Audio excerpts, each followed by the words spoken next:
Hello बच्चों, स्वागत है आपका फिर से हमारी फिजिक्स की क्लास में। बच्चों, कल तक हम लोगों ने गॉस थ्योरम के एप्लीकेशंस का फर्स्ट पार्ट पढ़ लिया था।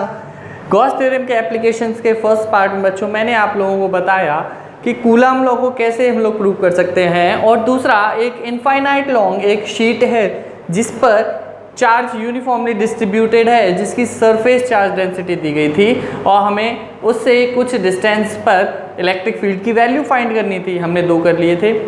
तीसरा हमें इसमें करना है, एक इनफाइनाइट लॉन्ग हमें वायर दिया जाएगा जिस पर हमें चार्ज डिस्ट्रीब्यूट दिया जाएगा और हमसे कहा जाएगा कि बच्चों इससे स्मॉल r डिस्टेंस पर हमें बतानी है वैल्यू ऑफ इलेक्ट्रिक फील्ड। फिर हमें एक शेल दी जाएगी जिसके बाहर, अंदर और सरफेस पर हमें इलेक्ट्रिक फील्ड निकालना पड़ेगा। तो बच्चों आज की इस वीडियो में हम चैप्टर को पूरा फिनिश कर देंगे और दो एप्लीकेशंस हमारे और बचे हुए हैं गॉस थ्योरम के, उनको पढ़ेंगे। ठीक है बच्चों, तो चलिए शुरू करते हैं आज की वीडियो। चलिए बच्चों देखते हैं एप्लीकेशंस ऑफ गॉस थ्योरम। हम लोग पढ़ रहे थे applications of Gauss theorem. Students, applications of Gauss theorem हम लोग पढ़ रहे थे, तो इसमें हम लोगों ने दो एप्लीकेशंस पढ़ लिए थे, अभी अभी मैंने बताए। तीसरा इसका एप्लीकेशन हमें निकालना है इलेक्ट्रिक फील्ड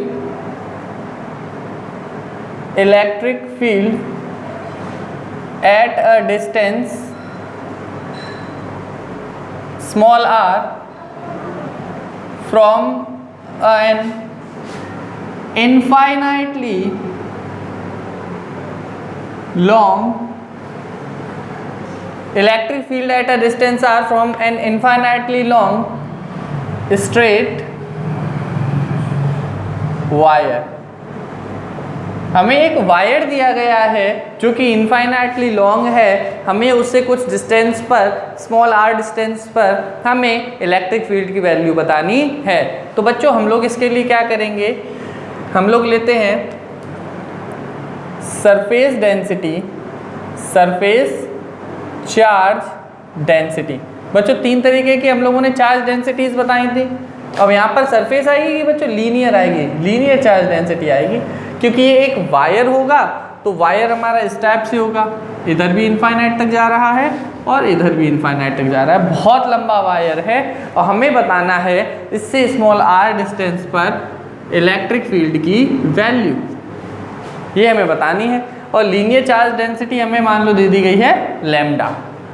तो लैम्डा की वैल्यू क्या होगी बच्चों, Q/L। ये आप लोग देख सकते हैं जब मैंने चार्ज डेंसिटीज पढ़ाई थी, linear charge density, surface charge density and volume charge density. तो मैंने लीनियर चार्ज डेंसिटी आपको लैम्डा बताई थी और लैम्डा क्या होती है, Q/L। ठीक, मतलब पर यूनिट लेंथ में कितना चार्ज है। अब इस पर मैंने मान लिया चार्ज हमारा यूनिफॉर्मली डिस्ट्रीब्यूटेड है, चार्ज हमारा यूनिफॉर्मली डिस्ट्रीब्यूटेड है। और बच्चों समझ में उसी बच्चे के आएगा जिसने पीछे की वीडियो देख रखी है। ये एक ऐसी वीडियो नहीं है जो आज आप देखेंगे आज ही समझ में आ जाएगी। आज की वीडियो के लिए आपको पहले की 4 वीडियोस देखनी पड़ेंगी। अब बच्चों देखिए, हमने क्या माना, हमारा काम ही होता है भाई जब भी इलेक्ट्रिक फील्ड निकालते हैं तो हम लोग क्या मानते हैं, गॉसियन सरफेस मानते हैं। मैंने कहा इसके लिए मैं एक ऐसा गॉसियन सरफेस मान रहा हूँ जो कि कैसा है, सिलेंडर है, किस रेडियस का, स्मॉल r रेडियस का। और इस सिलेंडर की लेंथ मान ली मैंने L। तो यहाँ हम लिख देंगे टू फाइंड इलेक्ट्रिक फील्ड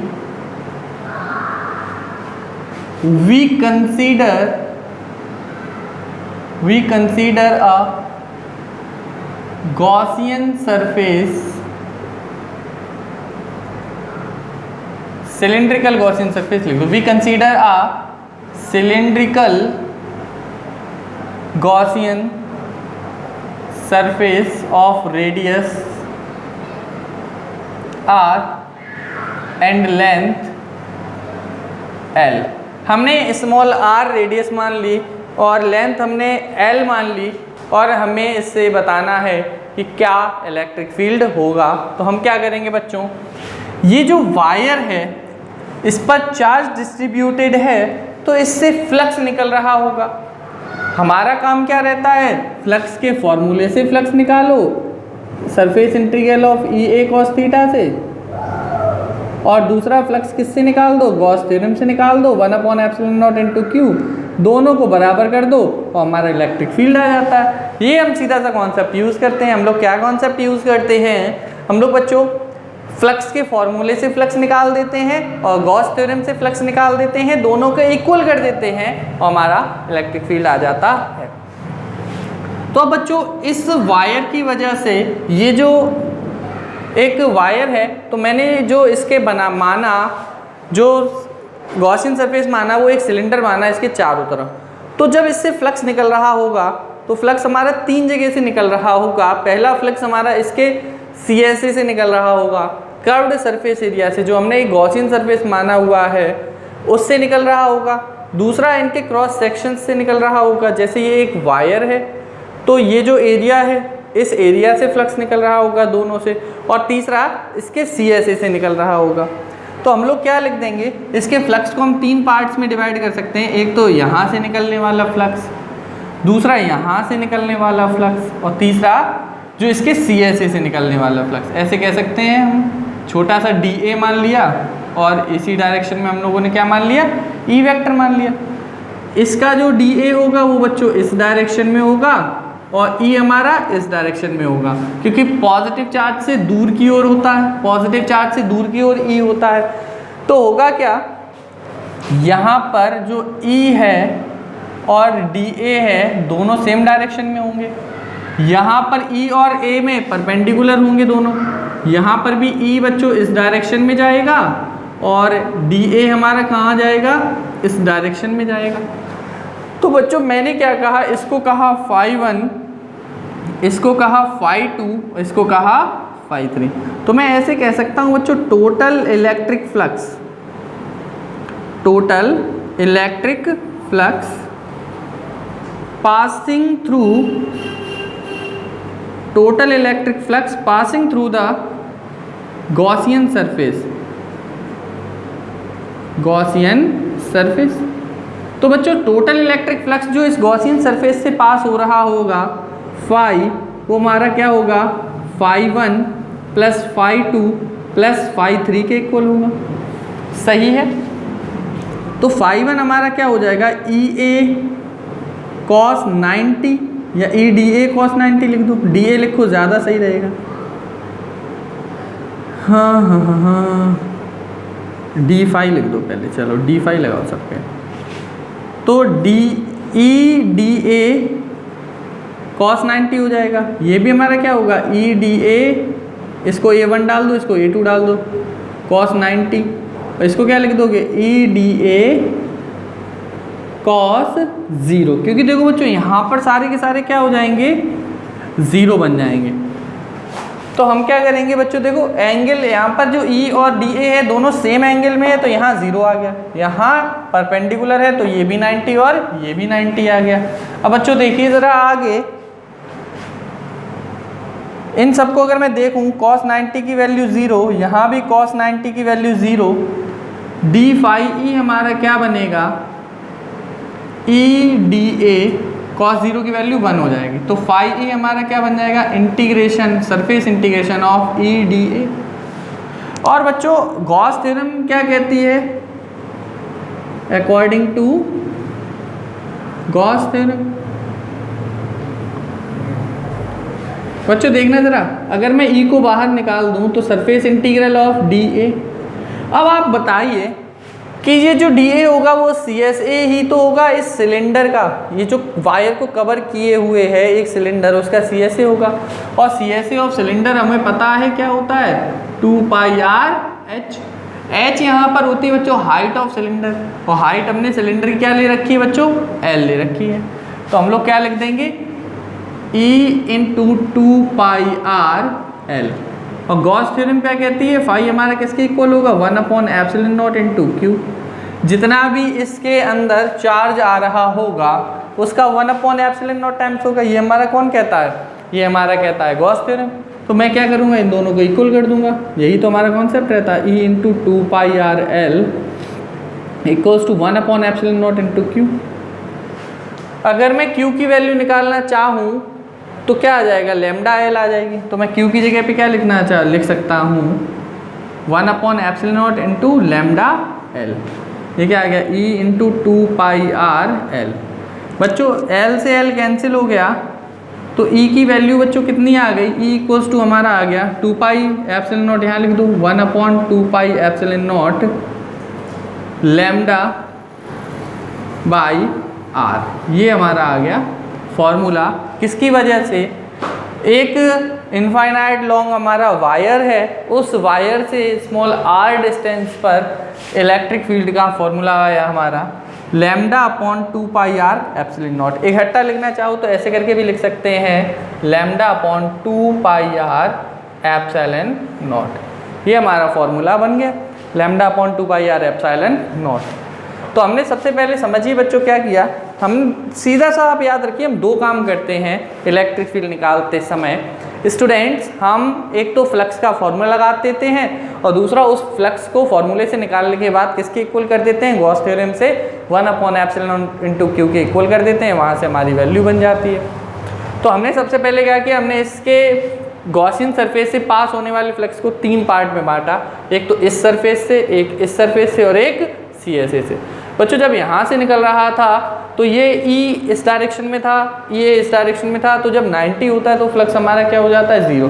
तो 2 सरफेसेस का फ्लक्स हमारा 0 हो गया। तीसरा बचा का तीसरा जो हमारा बचा वो केवल और केवल CSA की वजह से बचा। तो हमने CSA 2πrl ले लिया, यहाँ से हमने 2πrl किया और दोनों को इक्वल कर दिया, λ/2πr/ε0 हमारा आंसर आ गया, जो कि हमारा इलेक्ट्रिक फील्ड है एक इनफाइनाइट लॉन्ग वायर की वजह से। तो बच्चों स्क्रीनशॉट ले सकते हैं आप इसका, और नोट्स तो मैं डिस्क्रिप्शन में दे ही देता हूँ। तो चलिए एक और एप्लीकेशन रह गया है वो भी देखते हैं और चैप्टर फिनिश करते हैं। अपना फर्स्ट चैप्टर फिनिश आज हो जाएगा और कल से स्टार्ट करेंगे हम अपना second chapter, electric potential and capacitance कल से स्टार्ट करेंगे।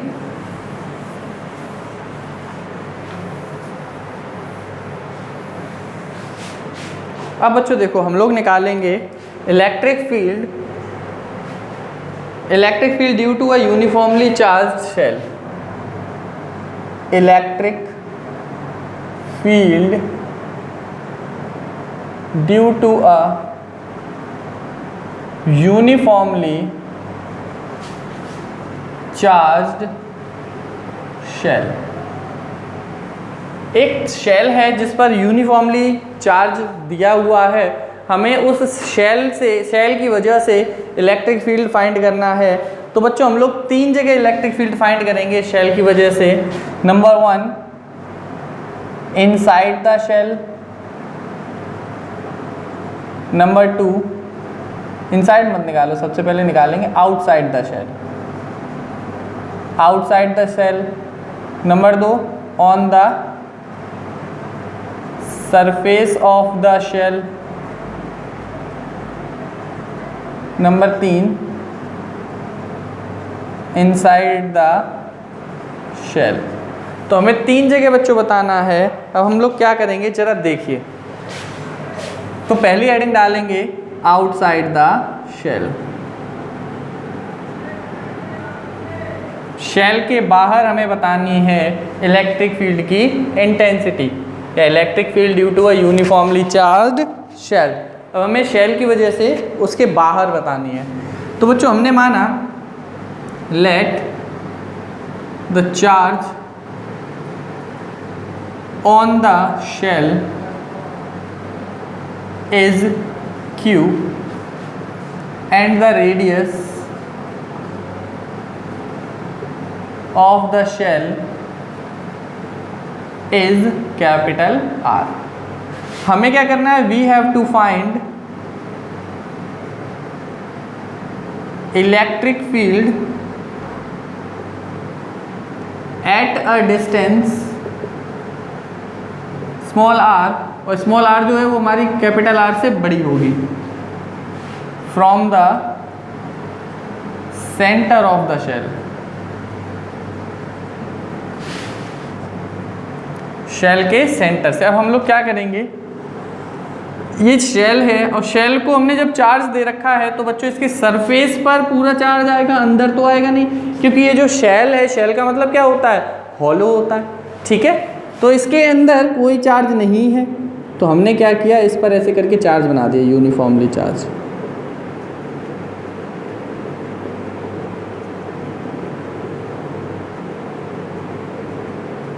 ठीक है। अब ये हमारी अगर है तो ये अगर सेंटर है, इसकी रेडियस मैंने मान रखी है कैपिटल आर, और हमें बतानी है इससे स्मॉल आर डिस्टेंस पर इलेक्ट्रिक फील्ड, तो हम क्या करेंगे, एक बच्चों गॉसियन सरफेस मानेंगे, जो कि जिस गॉसियन सरफेस की रेडियस क्या होगी हमारी, स्मॉल आर। तो यहाँ लिख देंगे we consider a spherical Gaussian surface, we consider a spherical Gaussian surface of radius small r। ठीक। अब स्मॉल r रेडियस का हमने गॉसियन सरफेस माना, तो बच्चों अब क्या करेंगे, यहाँ से जो पास होने वाला टोटल इलेक्ट्रिक फ्लक्स होगा ये dA होगा, और इसी डायरेक्शन में हमारा क्या होगा, E होगा। बच्चों कॉन्सेप्ट आप समझिए, हमें सिर्फ दो चीज़ें करनी है, एक तो फ्लक्स के फॉर्मूले से फ्लक्स निकालो, दूसरा गॉस थ्योरम से फ्लक्स 1/ε0 × Q, और दोनों को क्या कर दो, बराबर कर दो, इलेक्ट्रिक फील्ड आ जाएगा। तो हम क्या करने वाले हैं बच्चों, देखिए, तो इससे पास होने वाला फ्लक्स क्या हो जाएगा, φE हमारा हो जाएगा surface integral of EdA cos 0, क्योंकि बच्चों देखो दोनों के बीच का एंगल क्या है, 0 है। अब cos 0 की वैल्यू हो गई 1, E आ गया हमारा बाहर, तो क्या बना, सरफेस इंटीग्रल ऑफ dA।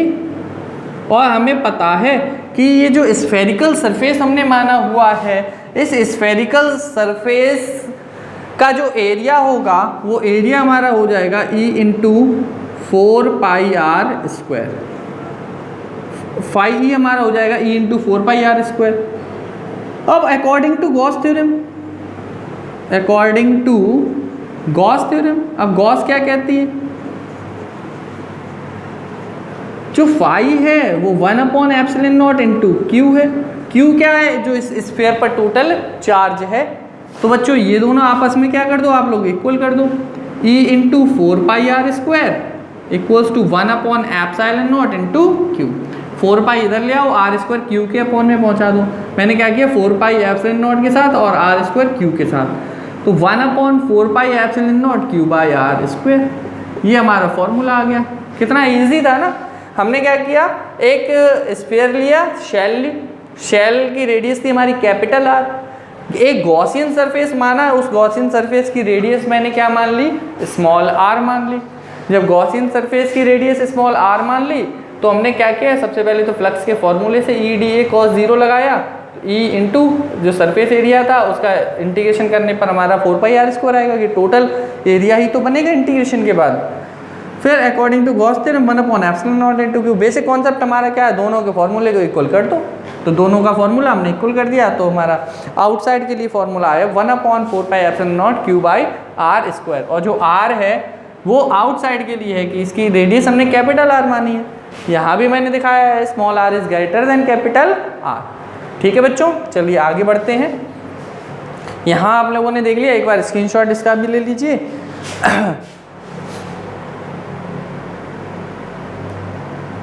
अभी हमारा कहाँ बचा है बच्चों, इनसाइड द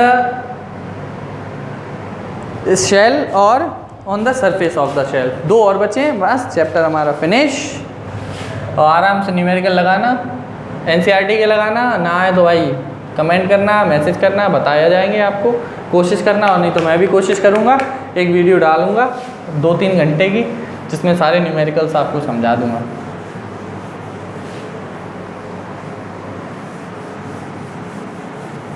चलिए बच्चों, अब हम क्या करने वाले हैं, on the surface of the shell, on the surface of the shell, shell के सरफेस पर निकालेंगे।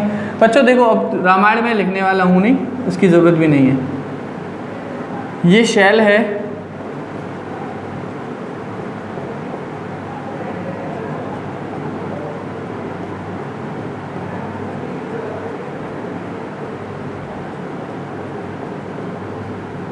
अब हमें क्या बताना है इसके सरफेस पर, मतलब ये शेल जो है मैंने इसको ये ऐसे बॉल टाइप से है, बॉल के ऊपर ऊपर ऊपर ऊपर चार्ज फैला हुआ है ये जो, तो बॉल के अंदर तो कोई चार्ज है नहीं। अब हम सरफेस पर मानेंगे तो यही हमारा क्या हो जाएगा, ये सरफेस ही हमारा क्या हो जाएगा, गॉसियन सरफेस हो जाएगा।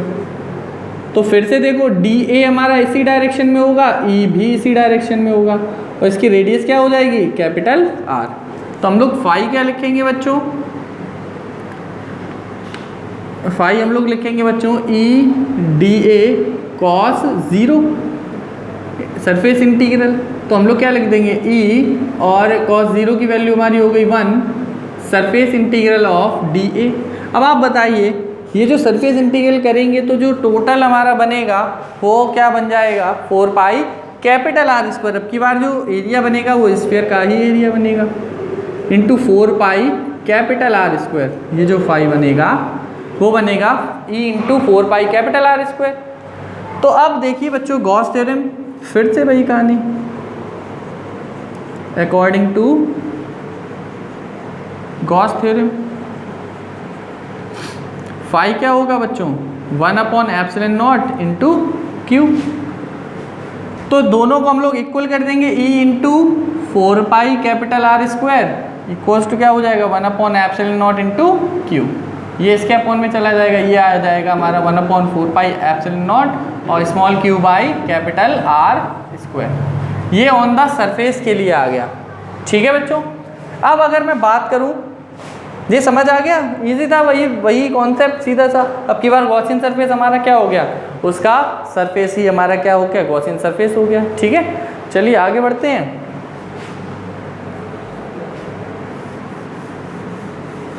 अब ये थोड़ा सा दिमाग लगाने वाला है कि भैया इनसाइड द शेल के लिए कैसे निकालेंगे। ये ऑन द सरफेस हो गया, अब इसको हटा के क्या लिखेंगे,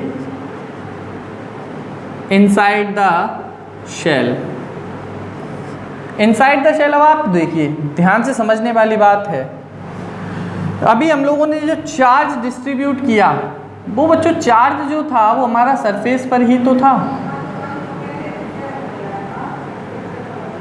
चार्ज हमारा सिर्फ सरफेस पर था। अब अगर मैं देखना चाहूँ क्या इसके इनसाइड कोई चार्ज होगा, चार्ज हमारा सरफेस पर डिस्ट्रीब्यूट हो गया, चार्ज सरफेस पर डिस्ट्रीब्यूट हो गया, क्या उस स्फीयर के अंदर कोई चार्ज है, नहीं है। और जब अंदर कोई चार्ज नहीं है तो हम लोग क्या लिख देंगे, phi equals to E D A cos theta लिखेंगे सरफेस इंटीग्रल, और इसको किसके बराबर कर देंगे, 1/ε0 इंटू क्यू, और क्यू क्या लिख देंगे, inside. For inside the shell Q inside, अब की बार हमारा क्या हो जाएगा बच्चों, 0। तो फाई भी हमारा क्या हो जाएगा, 0। और जब फाई 0 हो गया तो इसका मतलब ई डी ए कॉस थीटा भी क्या आ गया हमारा, 0। तो इसका मतलब ई भी क्या आ गया, 0। तो इसका मतलब एक स्फीयर शेल है, शेल जो यूनिफॉर्मली चार्ज है सरफेस पर, उसके अंदर कोई भी फील्ड नहीं होगा, इलेक्ट्रिक फील्ड नहीं होगा। अगर एक शेल है, शेल पर हमने चार्ज दिया है, चार्ज हमारा उसके सरफेस पर यूनिफॉर्मली डिस्ट्रीब्यूटेड है, तो उसके अंदर कोई भी फील्ड नहीं होगा। ई इनसाइड हमारा क्या हो जाएगा बच्चों, 0 हो जाएगा। तो अब अगर मैं बनाऊं ग्राफ बनाना चाहूं तो मैं क्या बनाऊंगा, अगर मैं इस एक्सिस पर रेडियस ले लूं और इस एक्सिस पर मैं इलेक्ट्रिक फील्ड ले लूं, तो मैं अगर ग्राफ बनाना चाहूँ तो बच्चों मैंने मान लिया ये पॉइंट है जहाँ पर हमारी स्मॉल आर हमारी रेडियस के इक्वल हो जाती है, तो उससे पहले तो हमारा पूरा का पूरा इलेक्ट्रिक फील्ड क्या है, 0। अभी हम लोगों ने निकाला, ये देखो रेडियस के अंदर, जब तक रेडियस के पर हम पहुँच नहीं जाते तो ई की वैल्यू तो है ही नहीं, और जब हम रेडियस के बराबर आते हैं तो ई की कोई वैल्यू मिलती है, और जैसे जैसे दूर जाते जाएंगे ई की वैल्यू कैसी होती जाएगी, कम होती जाएगी। तो हमारा ग्राफ कुछ इस टाइप से बन जाएगा, मिलेगा नहीं कभी भी, इस टाइप से ग्राफ बनेगा जा करके। या ये जो पॉइंट आया है, ये पॉइंट है हमारा आर, जो कि किसके इक्वल है, रेडियस के इक्वल है। जैसे जैसे दूर आगे बढ़ते जाएंगे ई की वैल्यू कैसी होती जा रही है, कम होती जा रही है, और इनसाइड क्या है, बिल्कुल ई हमारा 0 है। तो ये हमारा ग्राफ बना ई वर्सेस आर का किसी भी शेल के लिए, यूनिफॉर्मली चार्ज्ड शेल के लिए। बच्चों इसी के साथ हमारा चैप्टर फिनिश होता है, फर्स्ट चैप्टर। और बेस्ट ऑफ लक सभी को, अच्छे से पढ़िएगा, इस पर बेस न्यूमेरिकल करिएगा। आप लोग मुझे बता दीजिएगा, मैं अगर मुझे वीडियो बनानी हो तो कमेंट में बता दीजिएगा सर न्यूमेरिकल्स की एक वीडियो एनसीईआरटी की तो कम से कम लगाना ही लगाना, क्योंकि बिना न्यूमेरिकल्स के चैप्टर में मज़ा नहीं आता, आपको डीपली कॉन्सेप्ट क्लियर नहीं होते हैं। आप लगाना, नहीं तो मुझे अगर ऐसा लगे कि बच्चे डिमांड कर रहे हैं, क्योंकि चलिए फिर ठीक है, ख़त्म करते हैं। कल नया चैप्टर हम लोग लेके आएंगे। बेस्ट ऑफ लक, अच्छे से पढ़ाई करें और कमेंट वगैरह कर दिया करें, अच्छी बात है। चलिए, थैंक यू वेरी मच।